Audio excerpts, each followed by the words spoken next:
La langue française comporte 100 000 mots, mais normalement vous n'en connaissez que 20 000, voire 14 si votre truc c'est de mater énergie 12. Non mais attends, je regarde parce que ça me vide la tête, tu vois. Enfin, ça fait longtemps qu'elle est vide, donc tu peux arrêter le massacre. Et aller lire un livre. Et dans ce peu de mots que vous connaissez, on a le malheur de vous annoncer qu'il y en a tout un tas qui n'existent pas. Mais alors pas du tout. Vous allez tomber de haut.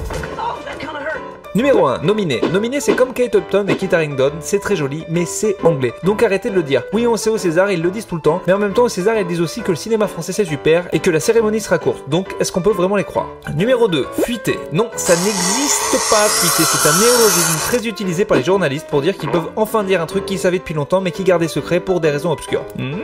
En vrai, on peut dire que le robinet de la salle de bain ou mémé a eu une fuite, mais pas qu'elle a fuité. Numéro 3, chronophage. Créé au XXe siècle, ce mot qui veut dire truc sympa et addictif que te bouffe du temps alors que tu devrais faire un truc utile pour la société provient de deux termes grecs. Chrono, le temps, et phage, manger. Chronophage n'existe pas officiellement dans la langue française, mais il est important de préciser que contrairement à pas mal de mots inventés de toutes pièces, celui-ci est utile puisqu'il n'en existe pas d'autre pour désigner ce qu'il veut dire. Ok, donc si on récapitule, ça vient de deux termes grecs, tout le monde le dit, il n'y a aucun autre mot pour désigner ce que ça veut dire, mais selon l'académie, ça n'existe pas. C'est vraiment bête que la courbe du chômage soit déjà bien basse parce qu'on vient de trouver une vingtaine de blaireaux qui mériteraient vraiment de perdre leur job. Numéro 4, candidater. Le nom candidat désigne une personne, un statut. On ne dira donc pas plus candidater que avocater. Donc quand vous mettez 3 heures à écrire un beau CV tout beau, tout propre et que vous commencez par bonjour, je vous écris afin de candidater. Ben non, c'est déjà la poubelle assurée et vous pourrez retrouver vos nouveaux amis de l'académie au Pôle emploi. Vive le Pôle emploi!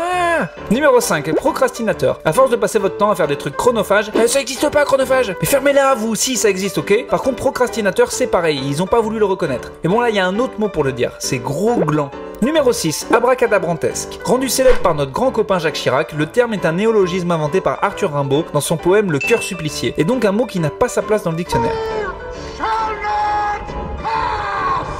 L'Académie, ils sont comme ça. Si un des plus grands poètes français l'utilise, qu'un président de la République l'utilise, ben ça leur suffit pas. Vous êtes dur en affaires les mecs. Si on ajoute un Mars, un CD gravé de Linkin Park et une bonne bouteille de rosé, là ça va? Ah, j'ai toujours su que vous étiez cool au fond. Numéro 7, inatteignable. Nos passions en France, c'est le fromage, gueuler et mettre des IN devant les mots. Sauf que bon, dans le cas d'inatteignable, on avait déjà inaccessible. Donc l'Académie a dit non, le mot existe déjà, arrêtez. Bon et là, ils ont peut-être un peu raison.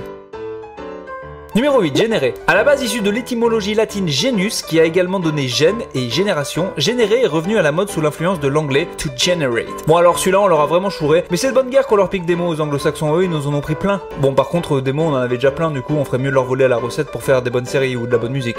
Voilà, c'est fini. On se sent un peu bébête? Un peu concon? Oui, nous aussi ça nous a fait ça quand on a su. C'est triste, mais il va falloir abandonner ces mots comme quand la vieille dame a abandonné Rox. Salut inatteignable, tu vas me manquer. Si vous aussi vous ne connaissiez pas tous ces mots, n'hésitez pas à propager la bonne parole en diffusant la vidéo. Abonnez-vous sur Topito et envoyez-nous toujours de l'argent. Parce que c'est vrai que l'argent ça peut servir. Par exemple, moi hier j'ai voulu me faire à manger, j'avais que du thon en boîte, au naturel en plus de marque Sopiquet.